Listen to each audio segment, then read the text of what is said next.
Well, there's my apple. I've been wondering. I came and looked a few minutes ago, and there was no apple here.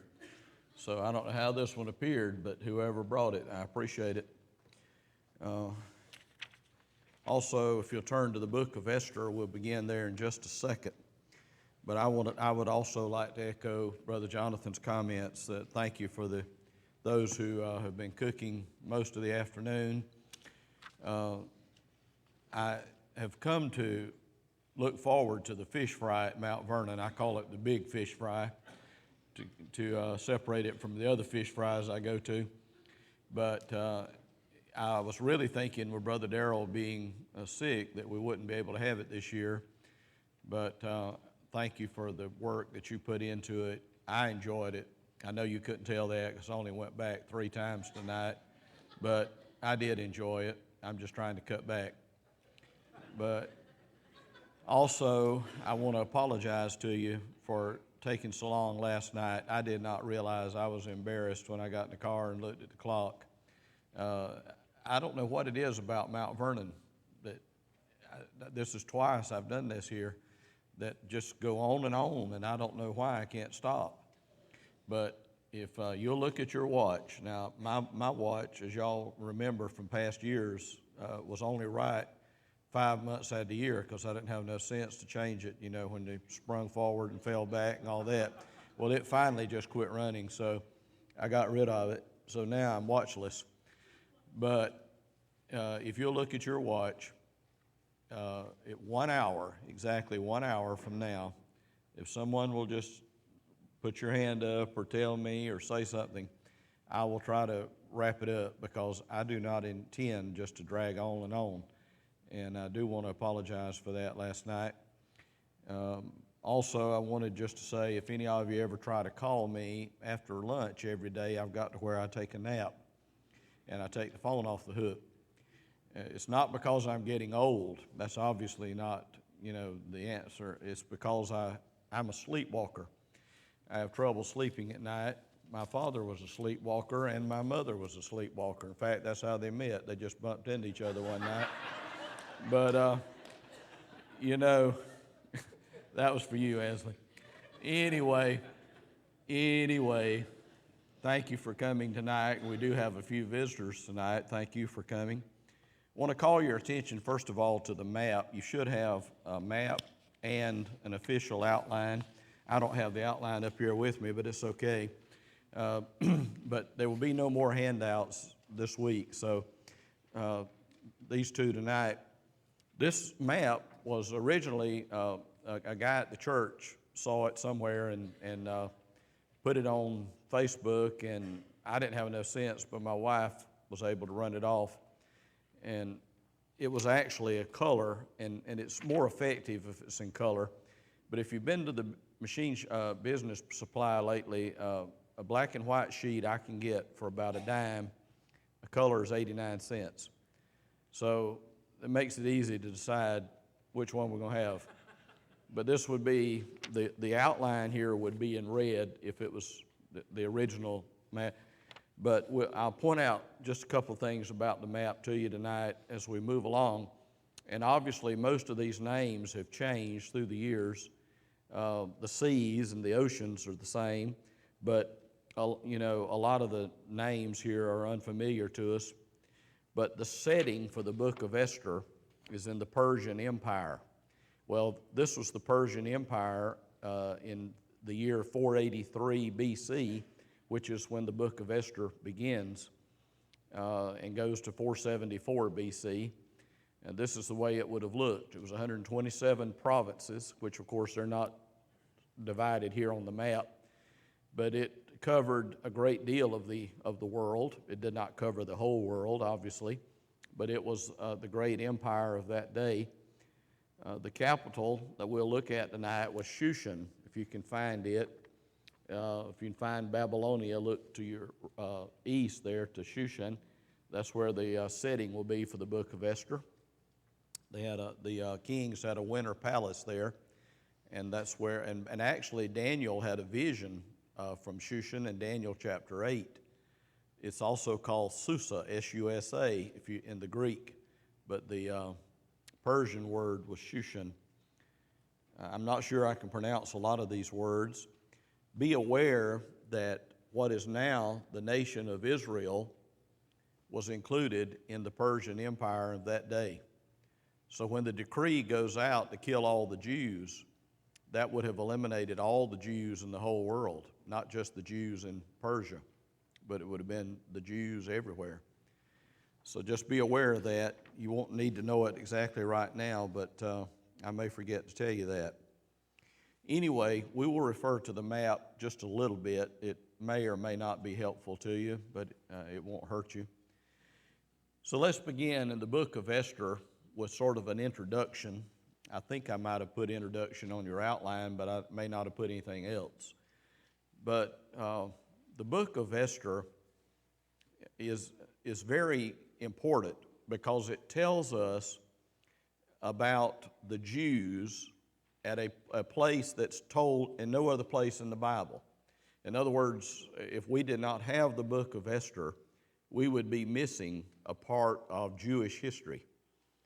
It is a unique book because the name of God is not mentioned in the book of Esther. It's the only book I'm aware of in the Bible that does not have the reference to God or to some, in some way. Prayer is not mentioned in the book of Esther. There's no example in the book of people praying. There are no miracles in the book of Esther. The book of Esther is never quoted in the New Testament. It bothers a lot of people, when I say that the name God is not in the book of Esther. It bothers some people. And perhaps deep down in your mind, you're thinking right now, well, should this book even be in the Bible? Yes, it should, because it has a very definite lesson for us, or lessons. It's one of two books in the entire Bible that's named for a woman. What's the other one? Ruth. Y'all were waiting on that one, weren't you? All right. Ruth is the story of a Jewish girl marrying a Gentile. Esther is about a Gentile king marrying a Jewish girl.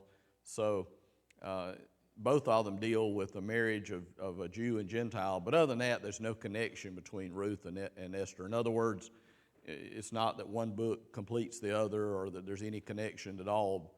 The dates for Ruth and Esther are very much different. The first thing I guess we always think about when we think about a book is who wrote it. The author of the book of Esther is unknown. Esther did not write it. It's called the book of Esther, but she was not the author. We don't really know who the author was. There have been suggestions that it could have been Nehemiah. Ezra has been mentioned. My personal opinion, this is just an opinion because we don't know. I think Mordecai wrote it because of a verse in chapter 9, verse 20, which we're not there tonight, in chapter 9, verse 29. But I think Mordecai would be the most logical choice. It had to have been an eyewitness, which he would have been. It had to have been someone who was familiar with Persian culture, which he would have been. So I think that he would probably be our leading candidate, but we really don't know the author of the book of Esther.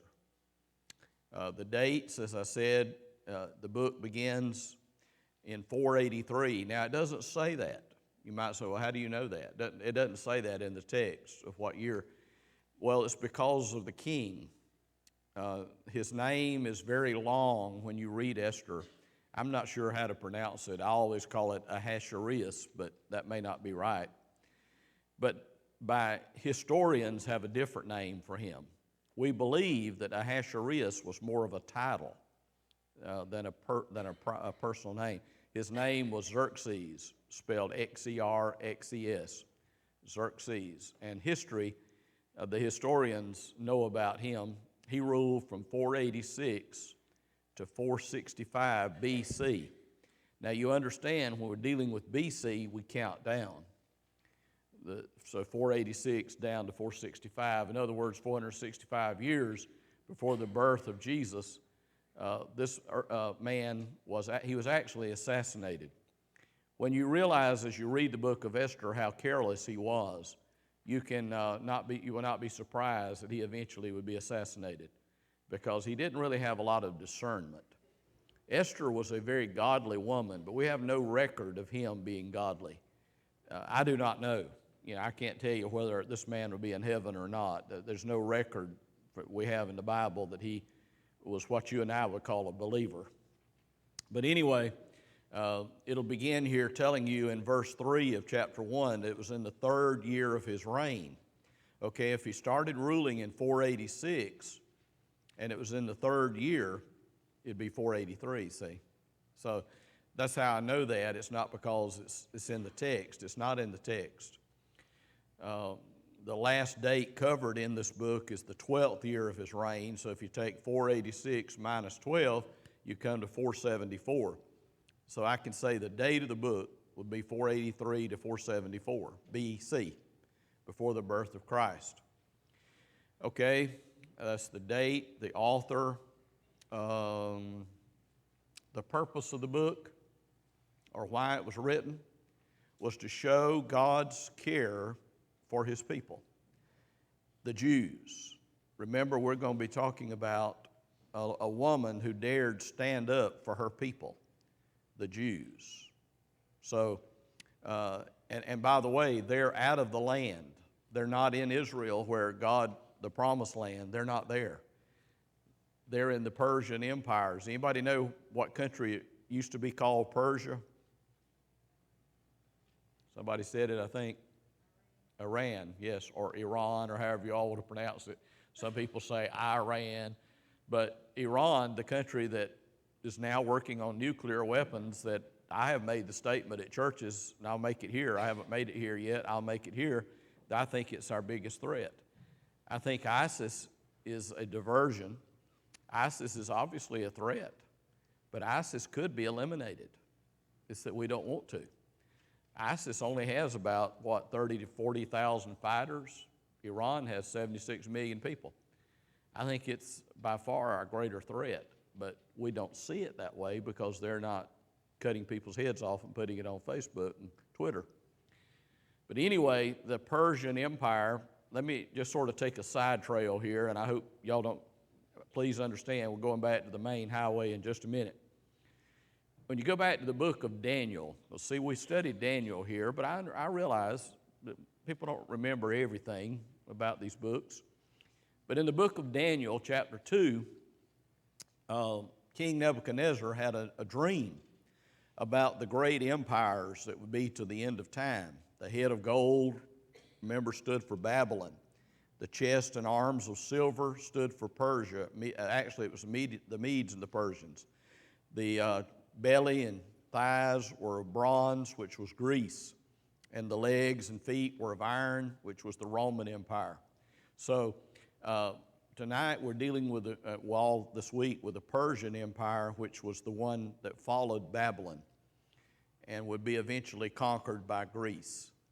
The Persian Empire lasted from 539 BC to 331 BC. So we're not really in the middle, but more close to the middle. The key word, it's not in this, but I'm going to say it over and over this week, so y'all might as well get used to it, is providence. In fact, I don't have my outline up here. Did I entitle this Providence in Persia? Did I entitle this whole study? Okay. The word providence comes from a Latin word, providentia. And when you break it up into what it's saying there, the last part of the word of providence is the word videntia. It's the same word from which we get our word video. It means to see. And P-R-O, means ahead of time. So run those together. What does providence mean? To see ahead of time. Okay? You will notice in this book that God is, even though his name is not there, that he is obviously seeing and watching out for the Jews. Because remember, he made Abraham a promise that he would bless his descendants forever and his seed. And in Jeremiah 31, God promised that there would always be a Jew. So he's going He has promised that there'll always be a Jew. He hadn't promised that there'll always be an American, but he's promised that there'll always be a Jew. Now here are Jews who are out of the land. King Cyrus of Persia had given them permission to go home in 536 BC. In other words, about 57 years before the book of Esther, they had been given permission to go home. But most of them did not go. Some of them went under a guy named Zerubbabel. Some went under Ezra and Nehemiah, but most of them didn't go back. And the reason is the Jews, while they were in Babylon and Persia, they learned to be businessmen. They were living comfortable lives. They didn't want to go back and, have to rebuild Jerusalem and all. So there are some Bible teachers. I'm not one of them now, but some of them believe that they were out of the will of God to even have been there. They should have gone back and been in their land. I don't say that, but some people do. But just keep an eye this week. As I'll repeatedly tell you that even though God's name is not here, God is working. Do y'all know God is always working even when we don't see Him? He's always working. And He sees ahead of time. You and I don't. We just see tonight. I'm not even quite sure what's going on tonight because this is all I see. But God sees. See, I don't know what's going to happen tomorrow. And I'm glad I don't, because it may be something bad. And I'm glad I don't know tomorrow. But God sees. And a lot of times He tries to get us out of the trap that we're walking into, but we don't realize that, and we just ignore God's warning and go right on. So that's the purpose of the book. The geography of the book of Esther is Persia. I mean, it's not written in Brooklyn or, in New Jersey or somewhere. Is Persia. But that's the modern day country of Iran. Now understand that the book of Esther was approximately 1,000 years before Muhammad. So there were no Muslims in the land of Persia at that time. So that's sort of a background here. The key verse of the book of Esther is Esther 4:14, one of my favorite verses in the whole Bible. Who knoweth, using King James, who knoweth but whether thou art come to the kingdom for such a time as this? And I almost entitled it For Such a Time as This, but just about everybody that writes a book on Esther, that's their title. So I thought, well, I don't want to just, run this in the ground. And so I just called it Providence in Persia. Okay, are we ready to begin, class? Everybody set? Ready to begin? Got your seatbelt fastened? Know where your oxygen mask is? It'll drop down if you need it. All right, chapter 1, I think I've entitled The Rejection of Vashti or something like that. I don't know. See, I don't have the outline up here, and I don't need it. It's okay. But chapter 1, we're going to see a couple things. I think I broke it down into the banquet and the banishing. The banquets verses 1 to 12 and the banishing verses 13 to 22. But let's begin in chapter 1, verse 1. There are 10 chapters in the book of Esther. Now the last chapter only has 3 verses. I don't know why. Because remember, the Holy Spirit inspired the book. Men came in later and divided it into chapters and verses. So I don't know why they had a break there and just had 3 verses at the end. But since we have 3 nights, 10 chapters, here's our plan. 3 chapters tonight, 4 tomorrow night, and then 3 Wednesday night. And then when we finish, I'll talk to you some about the Feast of Purim, because we will never know why that, and that feast will be March 24th of this year. I've already looked it up. If y'all want to celebrate Purim, it'll be on March the 24th. It's a little bit late. Usually it's in the early part of March.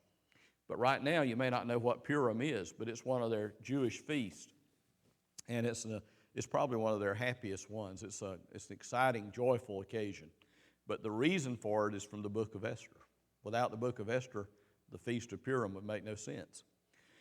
So we'll do a 3-4-3. Sounds like a football thing, doesn't it? Are we going to have a 3-4 defense tonight or a 4-3? How about a 3-4? All right. Chapter 1, verse 1.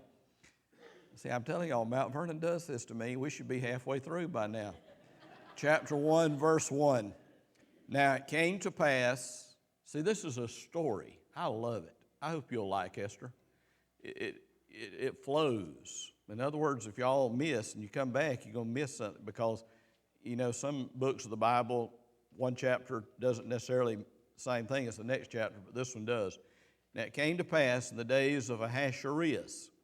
This is Ahasuerus, which reigned from India even unto Ethiopia, and you can see that from your map, over 127 provinces. We would say 127 countries. But this Ahasuerus, does anybody remember what his real name was? Xerxes. Very good. Verse 2, that in those days when the king Ahasuerus sat on the throne of his kingdom, which was in Shushan the palace.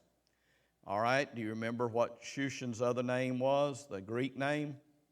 Susa. Very good. Dealing with an intelligent audience tonight, which means that we can go a little deeper than we need to.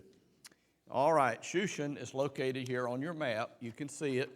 It's where they had a winter palace, where the Persian kings would spend their winters, just like our leader spends his winters in Hawaii. But there it was in Shushan. I hope I'm saying that right. Verse 3, in the third year of his reign. See how we date it? The third year. Now the history tells us that he started in 486. Third year of his reign, he made a feast. Now that's an important word because we have just walked in from a fish fry. The way some of us ate, it was a feast. The Persians were noted for their feast. You will see that occur. There'll be several feasts in the first couple of chapters. So just sort of put that as a mental on your hard drive that they believed in feasting to celebrate certain occasions or whatever. So he makes a feast unto all his princes and his servants, the power of Persia and Media. Now, we're not going to talk about Media this week. Oh, I like that. But remember, the kingdom was originally the Medes and the Persians. But then the Persians became dominant, and so it became the Persians and the Medes. Persia is the modern-day country of Iran. The Medes are the modern-day Kurds. They're in the news quite a bit. In fact, in my opinion, we should be depending on them to fight ISIS. They're willing to fight. We just won't help them. The Kurds are the largest minority group in the world that does not have their own country. There's something like 29 million Kurds, and yet they don't have a nation. They want one, but the problem is there's some of them live in the northern part of Iraq, some of them live in Iran, some of them live in Turkey, and some live in Syria. But they're not the majority in any of those countries, so they don't have their own country. But anyway, in the third year of his reign, he made a feast unto his princes and his servants. In other words, he's going to bring in the political leaders of these 127 kingdoms. He's having a big feast. Verse 4, when he showed the riches of his glorious kingdom and the honor of his excellent majesty, many days, even 180 days. How much would that be? 180 days. That's basically half a year. That's essentially 6 months. Now, please understand this. We do not have to interpret that verse as that they had a feast that lasted continuously for 6 months, uninterrupted. That's a lot of feast.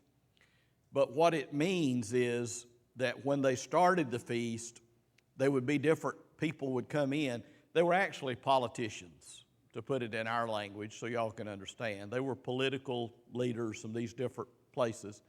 And the king was just showing off his wealth. And he would have had some come at one time, some at another, because remember, this is a pretty big area. And they're not all going to show up at the same time. So it'll take 180 days before he has, no doubt heard from all these people. And now I'm going to tell you what he's really doing here. Okay, you have to read between the lines. Here's where the history books help us. What Ahasuerus or Xerxes was doing, he had it in his mind, he wanted a war to go fight against Greece. Now notice where Greece is. Greece is outside of his kingdom, okay? And what he's trying to do, any leader who takes his country into war needs to have his country behind him. In other words, if a leader tries to go to war and the people don't want it, that leader is in trouble. So what Ahasuerus is trying to do is get the people of his empire to buy into a war against Greece. Now, God has already told us in the book of Daniel how this war would turn out. He will not win. He will not win.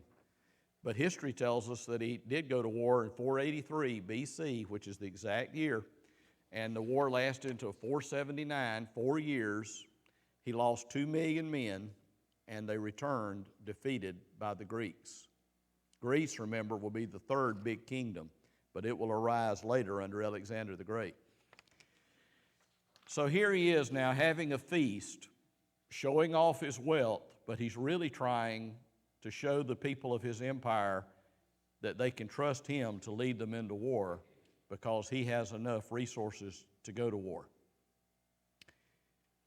Where are we at? Verse 5, and when these days were expired, that is the 180 days, the king made a feast. All right, here's feast number 2.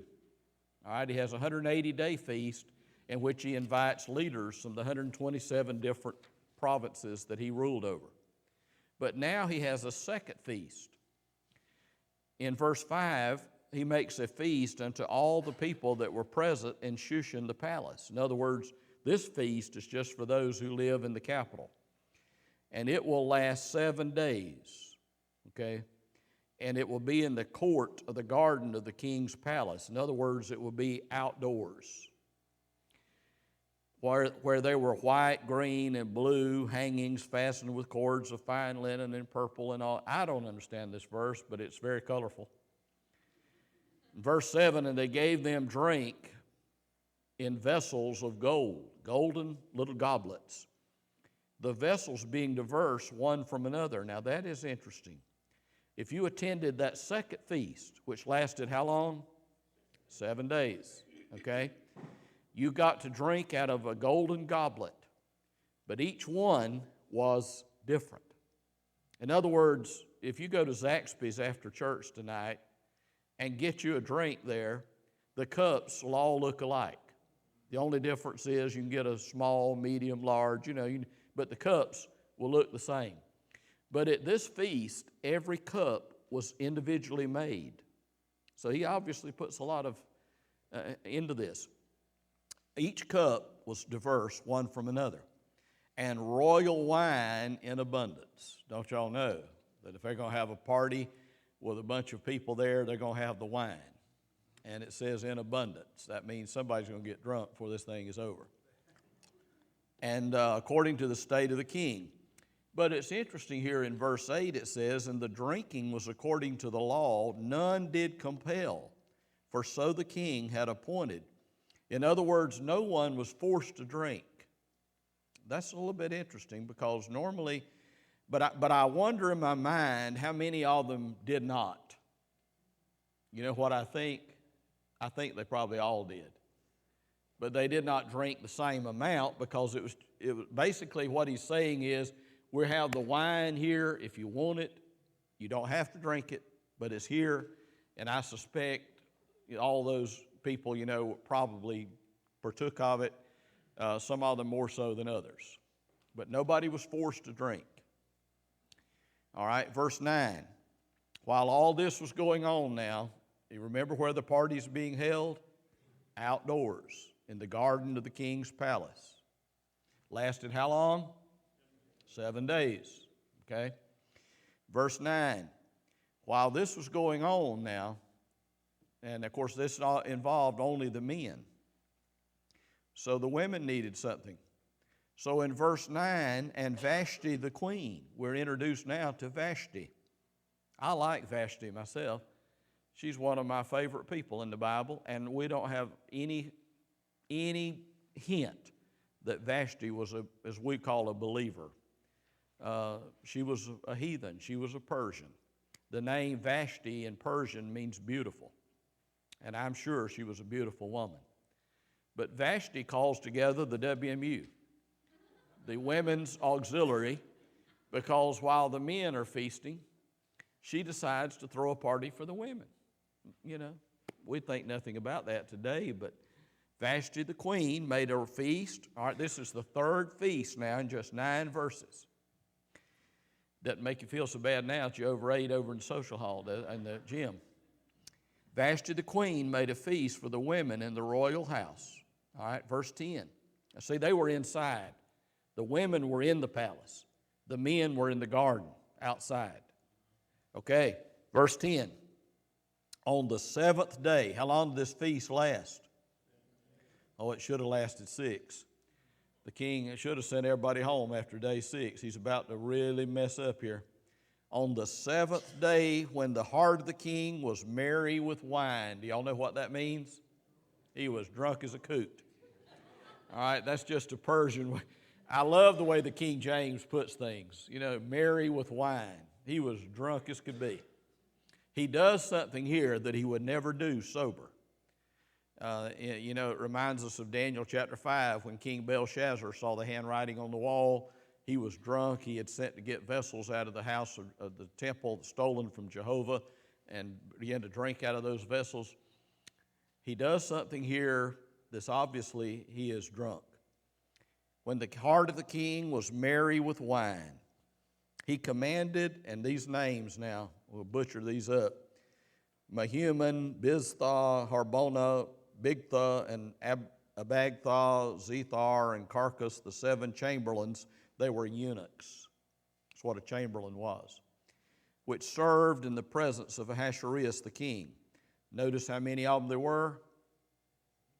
7. To bring, all right, now here's the deal. In front of if the king is drunk, do y'all think he was the only one drunk there? Most likely the whole crowd was pretty tipsy. Okay, so the king makes a public announcement, and he's drunk now. He makes a public announcement. He sends these 7 eunuchs to fetch. He says, if y'all think what you've seen so far is impressive, just wait till you see my wife. Wait till you see how beautiful she is. And he announces now in front of all those people. See now, if he'd called one of his servants over to the table, or to the side and whispered in his ear and said, go and get Vashti to come, that would have been one thing. But now he has blared out in front of all of his friends. And in what condition are his friends? Drunk. I'm glad you came tonight, James. You can get this. All right. If I have to leave early, would you finish for me? All right. Now, here's the deal. How would you ladies now like to be put in this situation? Your husband is drunk. His friends are drunk. And he has said that he's going to bring you in so they can see how pretty you are in front of all these drunks. To bring Vashti, verse 11, the queen, before the king with a crown royal to show the people. See, he's wanting to show her off. She was no doubt beautiful. But see, here's a problem. Verse 12, but the queen refused to come. Now that is unheard of in that day. But see, I admire that. Vashti didn't want to go parade in front of a bunch of drunks. You can imagine, they'd be whistling and making insinuendos and remarks and stuff, and she did. But see, there's more here than meets the eye. Persian women in that day, the queen, would have been heavily veiled. Now that veiling stuff did not just start with the Muslims. She would have had a heavy veil. So for them to have seen her beauty, what would she have to do? Remove the veil. All right, now we can go further than this. The rabbis, now this is based on tradition. I'm just telling you now, this is tradition, but I really believe this. I believe that really to show her true beauty, she would have had to have taken off all of her clothing. She would have had to appear naked in front of a bunch of drunks. See, I admire her for not coming. But the problem is the king has already blurted it out that she's coming. So when she doesn't come, it's going to make the king look stupid Because remember, he's trying to build up support so that he can get people to go fight against Greece. And if he can't even get his own wife to show up at the party, how is he going to have a strategy to defeat the Greeks in battle, see? So the king is in a mess. But there's a lesson here for us. Whenever you make an announcement, leave yourself some room to back out if it's about something that's not essential. You know, I'm not talking about giving up your morals, but I'm talking about in stuff that's not really essential. Give yourself some room. See, there's no way the king can back down because he's already announced that she's coming. All of his friends think it's going to happen. And if he had done this in a different way, it wouldn't have put him on the spot, see. But now he's put himself in this.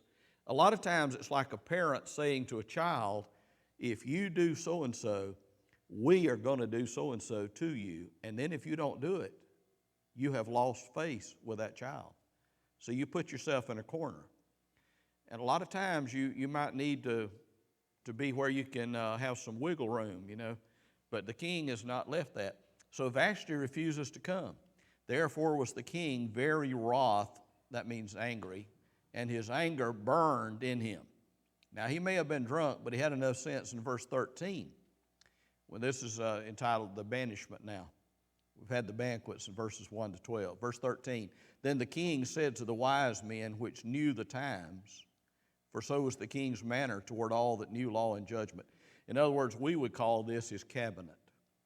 He calls together, verse 14, and I don't know that it's necessary, Karshina, Shethar, Admatha, Tarshish, Meres, Marsina, and Memucan, the 7 princes of Persia and Media and so forth.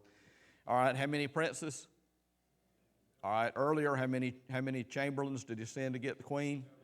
7 was an important number to the Persians as well as to the Hebrews. Remember, 7's God's perfect number.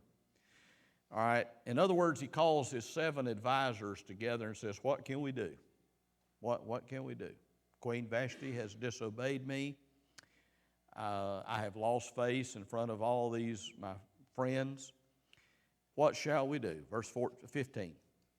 And so one of them named Memucan, verse 16, answered before the king. Now this is going to sound funny to us. In a day of women's rights and so forth. And Memucan answered before the king and the princes. He says, Vashti the queen hath not done wrong to the king only, but also to all the princes and to all the people that are in all the provinces of the king Ahasuerus. Well, how did what she did affect everybody? Notice the 17th verse. For this deed of the queen shall come abroad unto all women. In other words, if she's allowed to get by with this, the word's going to get out that it's all right for a woman to disobey her husband. Now, I know the Bible says women are to be submissive, but the Bible never says that a woman is to obey the husband when he is drunk and doing something evil and he just wants to play out his fantasies in front of his drunk friends. I don't blame Vashti. She's one of my heroes myself. I like Vashti. But Memucan says, we got to do something about this. As Barney Fife said, we got to nip it in the bud because other women will start disobeying their husbands. And again, you know, to us, we think, well, this is stupid because we live in a day when women have supposedly equal rights, and we see it on TV all the time. Now they have women football announcers. You know, they have to have women to do the football games in the NFL. But it says they'll despise their husbands. In other words, the word will get out of what Vashti did. We got to do something. And then he says, he gives a solution in the 19th verse. He says, if it please the king, let there go a royal commandment from him, and let it be written among the laws of the Persians and the Medes, that it not be altered. Once they made a law, they could not change it. I'll explain why later in the week. That Vashti come no more before King Ahasuerus, and let the king give her royal estate unto another. In other words, Vashti will be deposed. She will no longer be the queen, and the king will get him somebody else. Verse 20, when the king's decree, which he shall be made published throughout all his empire, for it is great, and it'll be published in all the empire. All the wives shall give to their husbands honor, both great and small. Did you ladies get that? That decree must have played out.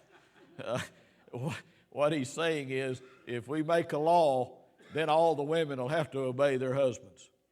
But if we don't do something about this, the women will think that they can say no when their husband wants them to do something. As I say, to me and you, this sounds really weird, but in that day, women had no rights. They were basically a piece of property. So the king liked what Memucan said, and verse 22, he sent letters into all the king's provinces. We're here introduced to the Persian postal system. And it's not that important right here, but it will be later. They really had a very efficient postal system. And the word was to go out into all of these provinces. So riders, sort of like the Pony Express, would take the message. That last part of verse 22, that every man should bear rule in his own house. I know you men like this and y'all can't say anything. I understand. I can tell by the look on your face that you would like to say amen, but you can't say anything. I understand. The only reason I can be this bold is my wife's not here, and besides, we're reading God's Word. All right, but Memucan basically says, let's have a law that goes out that the women will have to obey their husbands. That's basically what the law said. To me and you, you can imagine if somebody in Congress got up tomorrow and said, I'm going to introduce a bill that from now on all the women in America will have to obey their husbands. The news media would have a feast with that, wouldn't it? Anyway, that's chapter 1. Chapter 2 is the selection of Esther. We've had the rejection of Vashti. And by the way, the question then comes, what happened to Vashti? Well, the Bible doesn't say. I will tell you what some people think, and then I'll tell you what I think, and y'all can just ignore all of them if you want to, because we don't know. One day we'll find out. Deuteronomy 29:29 says the secret things belong to the Lord our God. I don't know whether Vashti will be in heaven. We have no reason to think she would be, because there's nothing here that would indicate that she knew God as you and I know God. But yet I like Vashti. I understand. She just didn't want to go parade herself in front of a bunch of drunks. She had beauty, but she wanted that beauty to be left for her and the king to enjoy, not for a bunch of drunk men. But the number one idea that most people, if you go home and get on the internet, click on the book of Esther and look up all these commentaries, the number one idea is that she was sent to the king's harem. If she was sent to the king's harem, it was more or less like a life imprisonment. She would have been, in a sense, locked up with a bunch of other women, then never seen again unless the king called for her, which he would not. But that's one idea. My personal opinion is that she was put to death. I don't think the king could have afforded to have left her alive, because in a sense she will become a hero or a heroine to a lot of people, and I don't think the king would have taken that risk. But I hate to say that because I like Vashti, but either way it's bad. But she was either imprisoned, but I think she would have been put to death, though the Bible doesn't really say. But now the point is, we have a vacancy now. We have no queen. We have a king, but no queen. But remember the word I gave you tonight, providence. God is looking ahead, because God is working all this stuff out, because he needs Esther to be the queen. Because Vashti's not a Jew, and Esther is. And the Jews are the ones that are going to be threatened. All right, now chapter 2, the first 3 words, after these things. What you might not be aware of is 4 years went by from the end of chapter 1 to the beginning of chapter 2. So if you don't know that, it looks like, just after it got rid of Vashti, they have the beauty contest. It was 4 years. Now you say, well, how do you know that, Mr. Smarty? Because in chapter 2, it's the 16th verse, I believe it is. It tells us it was in the 7th year of his reign when Esther became the queen. Now remember, when all this stuff happened with Vashti, it was in the 3rd year. So 4 years go by. If you don't know that, It affects the way you understand this book. After these things, now in that 4-year period, Ahasuerus would have led a war against Greece and lost it.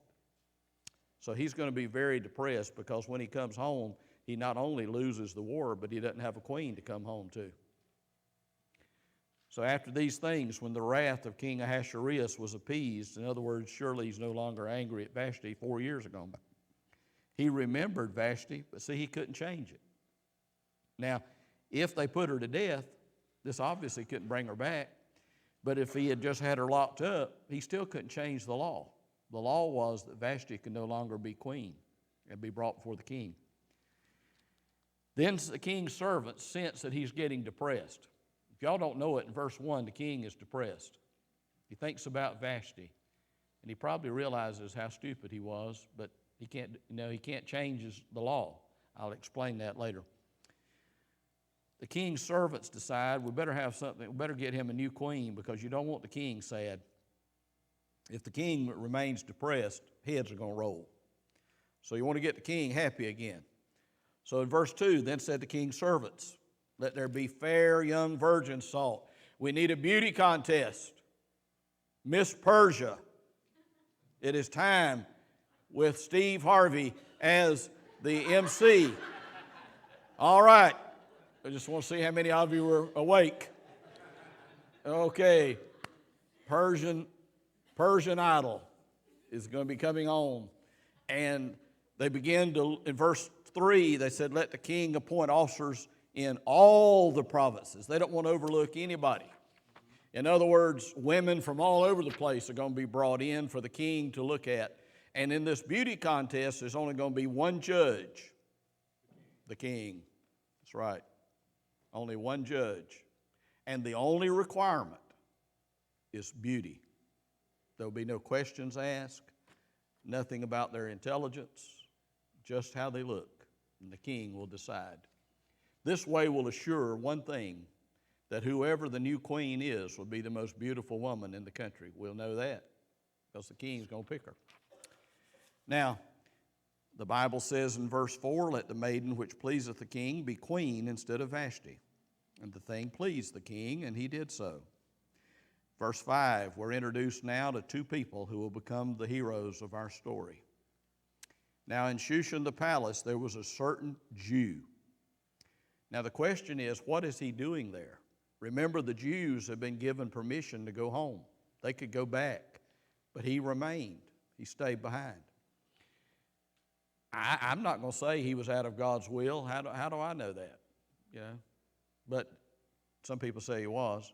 There was a certain Jew whose name was Mordecai, the son of Jair, the son of Shimei, the son of Kish, a Benjamite. He was from the tribe of Benjamin. You might remember that name Kish because the first king of Israel, Saul, was the son of Kish. However, based on dates, I don't think it'd be the same Kish.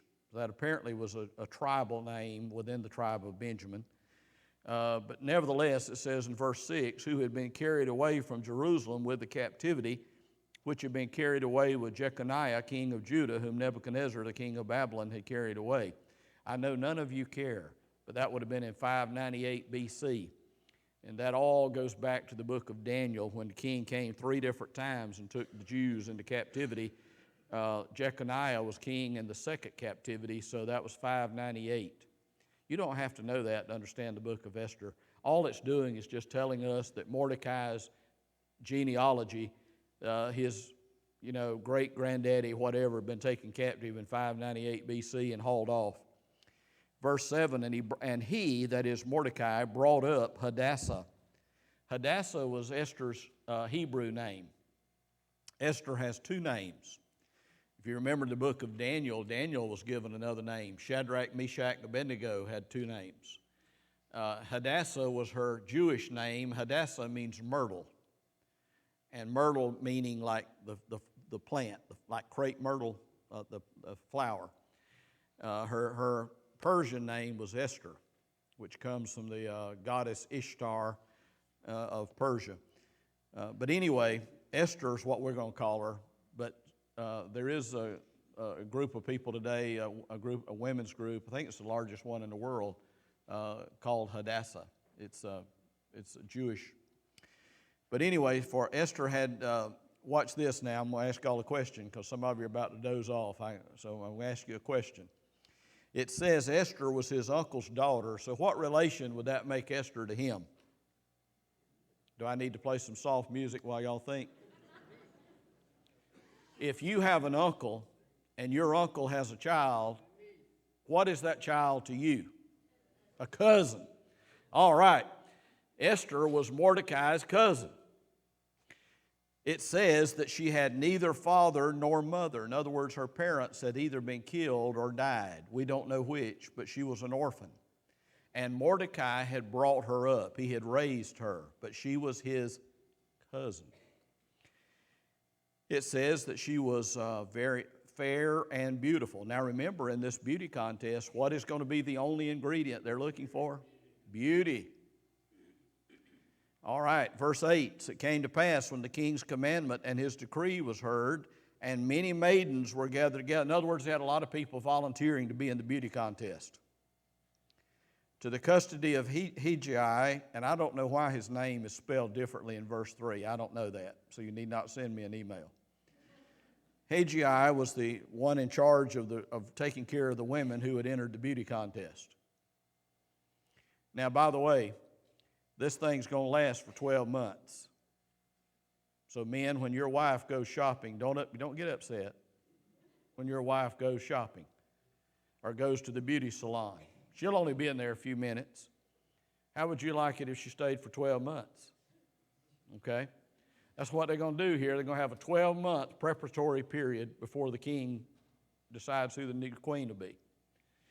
And so this guy, Hegai, he will be in charge of getting these women ready. They would all be put in something like a harem to wait. They'd all have one night to spend with the king, and the king would then select from who he wanted to be his queen. And the others, by the way, here's the difference between this beauty contest and ours. If you enter a beauty contest in our culture today, one person wins. Well, in that day, one person will win. But if you lose, what happens to the losers in a beauty contest today? Nothing. Just go home. Try again next year. But in that day, all the women who enter this beauty contest, if they don't win, they'll be put in the king's harem, which means they're not going to be able to go back home. Now, Mordecai he has a job around the palace. We don't know exactly what his job was, but he was around the gate. And he sees all these women as they're brought through, and he thinks, well, Esther looks better than these women. And so he gets Esther, and he signs her up to be in the Miss Persia. And I don't know that Esther would be too excited about this because, remember now, she's going to have to leave her home. She's going to have to be in 12 months in preparation. If she doesn't win, she's going to be put in a harem. If she does win, she's going to marry somebody of a different race or different culture, the Persian king. So there's a lot of pressure on Esther. I don't know that Esther was all that excited, but Mordecai thinks she can win. So he signs her up. And so verse 9 says that Esther obtained favor with this guy who was in charge of the women. In other words, Hegai. She hasn't yet seen the king. And so verse 10, Esther had not showed her people. What does that mean? She hadn't said what? That she was a Jew. Why hadn't she said that she was a Jew? Because, boys and girls, hatred of the Jews goes back a long, long time. It didn't just start in our generation, or it did not start with Adolf Hitler. The Jews have been hated throughout history. It's called anti-Semitism because the Jews are descendants of Shem, one of the sons of Noah. And you just drop the H. They're Semitic people. And an anti-Semitic person is a person who hates the Jews. And Mordecai knows it's best that she doesn't tell yet her culture.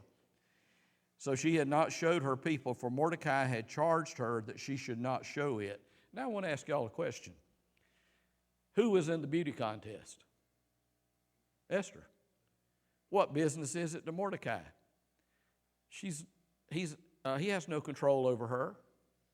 She's on her own. She's in this beauty contest. She doesn't get to see him. She's locked up in a harem.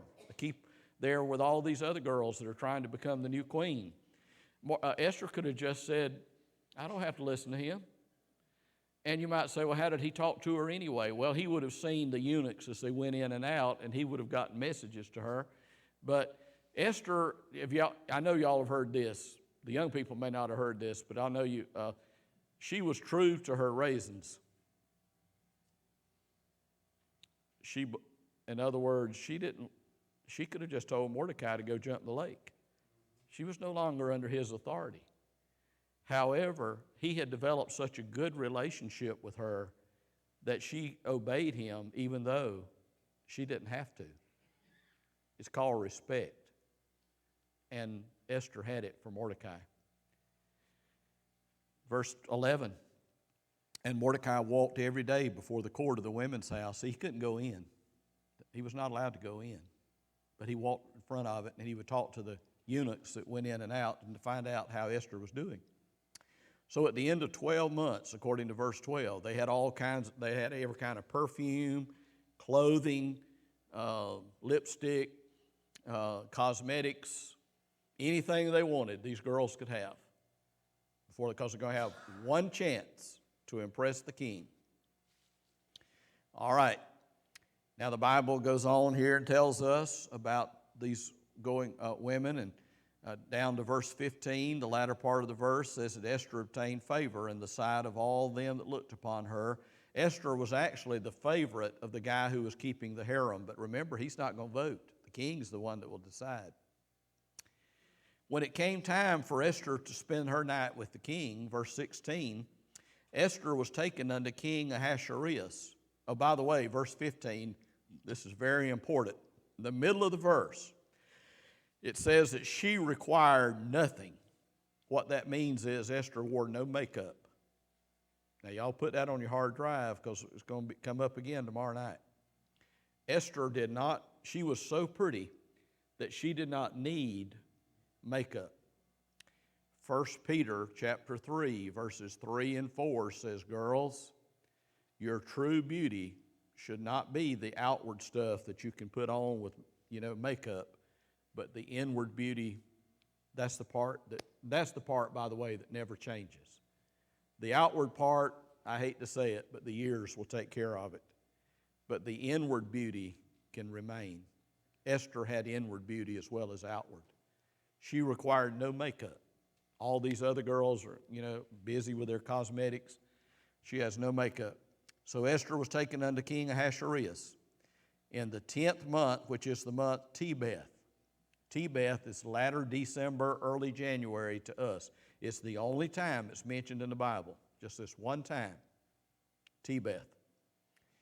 In the 7th year of his reign, verse 17, and the king loved Esther above all the women. So who's going to win Miss Persia? Da-dun, Esther. This is the only time the word loved appears in the book of Esther. Interesting. He loved Esther, and she obtained grace and favor in his sight, and he made her queen instead of Vashti. So now we have a new queen, but he doesn't know that she's Jewish. But God does. God is working behind the scenes because he's going to need somebody to stand up for the Jews. All right? Now, notice this, verse 18. Then the king made a great what? Here we are feasting again. That means the king is no longer depressed. We have a great feast. And it says, and he made a release to the provinces. That means they had a tax-free day. Now that is unusual. The feast doesn't surprise us, but it does surprise us when the king says we won't collect taxes today. In other words, they had a tax-free weekend.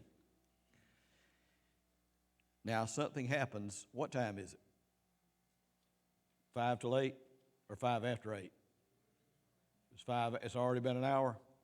Okay. If you'll let me finish chapter 2, I'll start with chapter 3 tomorrow night, but we're in a mess.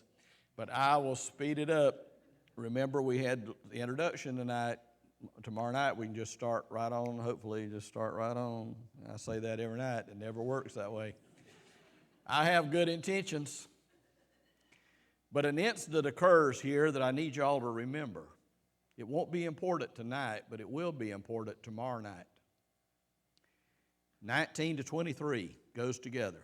It says, when the virgins were gathered together the second time, in other words, the ones that lost were sent to the harem, then Mordecai sat in the king's gate. That is important. The king's gate means that he had a government job of some sort. We don't know exactly what he did, but he was on the government payroll. And so, in other words, he wasn't just sitting there that day. He would sit there every day and observe who went in and out. So he's sitting there in the king's gate, people walking in and out. It says in verse 20, Esther had not yet showed her kindred nor her people as Mordecai had charged her, for Esther did the commandment of Mordecai like as she was brought up with him. She didn't forget where she came from. A lot of people do. We're talking about that tonight at supper, how a lot of these young guys, they get drafted, become athletes, and they make millions of dollars. Next thing you know, they're busted with drugs and everything because they don't know how to handle it. But Esther didn't, she remembered how she was raised. Do y'all remember how you were raised? Do you have the same moral standards that your parents raised you with? Good thing to think about. In those days, while Mordecai sat in the king's gate, 2 of the king's chamberlains, that would have been, they were eunuchs, but it's all the king trusted around the women, see, and that'd be obvious.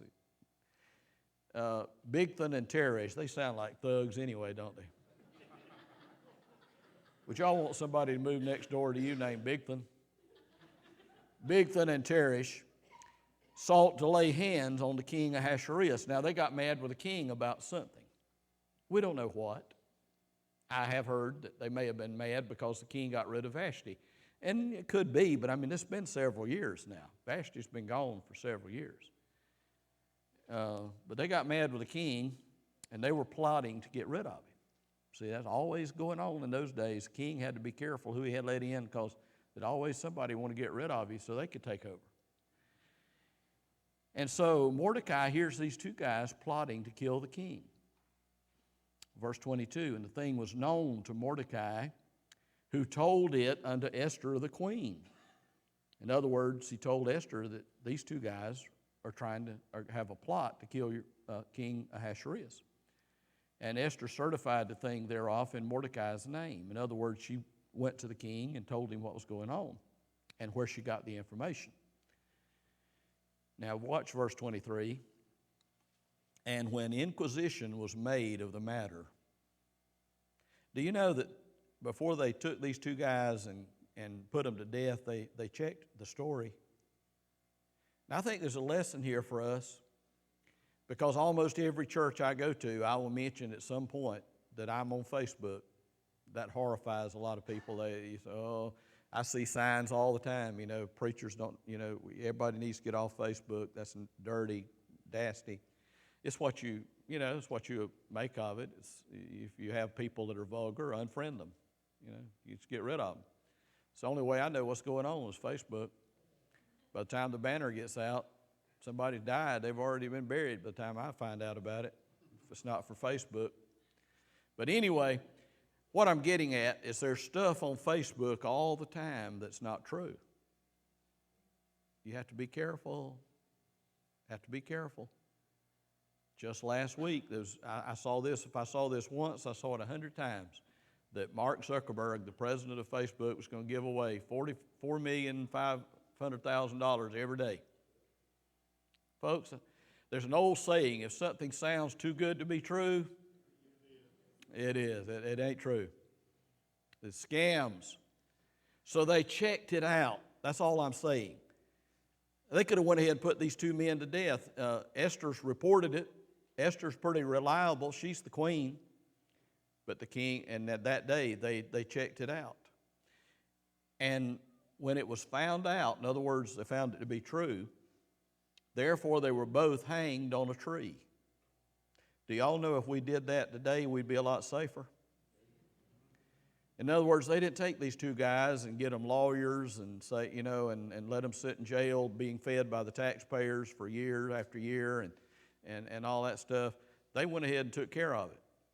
And when they had these two guys hang, they probably left them up there till the buzzards got them, because that would be a warning to other people. If you say something about the king, or you try to overthrow the king, this is what's going to happen to you. I don't necessarily say we need to go through killing everybody that does something wrong, but I'm saying in America, nobody gets punished. Everybody finds a way out.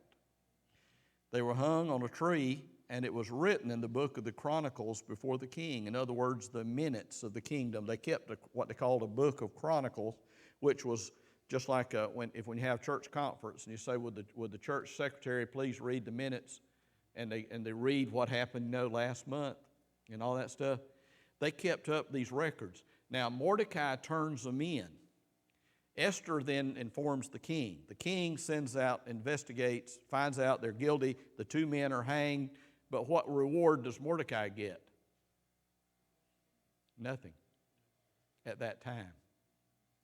Mordecai did a good deed. He saved the king's life.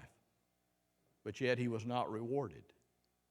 For 5 years, his deed lay interred in this book called the Book of the Chronicles of the kings of Persia. They made a notation of it. They put it in a book, but nothing was given to Mordecai. He was not recognized. He saved the king's life. Have y'all ever done something for somebody and you didn't get rewarded? All right. Have you ever done something for somebody and they didn't appreciate it? Okay. So what should we do? Just quit trying to help people altogether? Just remember what Mordecai did, because it'll come up tomorrow night. It's going to be very important then. It's not important tonight, other than just to know it. Tomorrow night we'll start on chapter 3, and we'll try to get through chapter 7 tomorrow night, 3, 4, 5. That sounds impossible, but it can be done if I'll just buckle down and stay on the text and stop all this nonsense. So tomorrow night we'll start in chapter 3 if y'all want to read ahead. If there's anything that wasn't clear to you in chapters 1 and 2, I will be at the door. We're not going to have an invitation hymn tonight, but would like to ask you to stand. We will be dismissed with a word of prayer.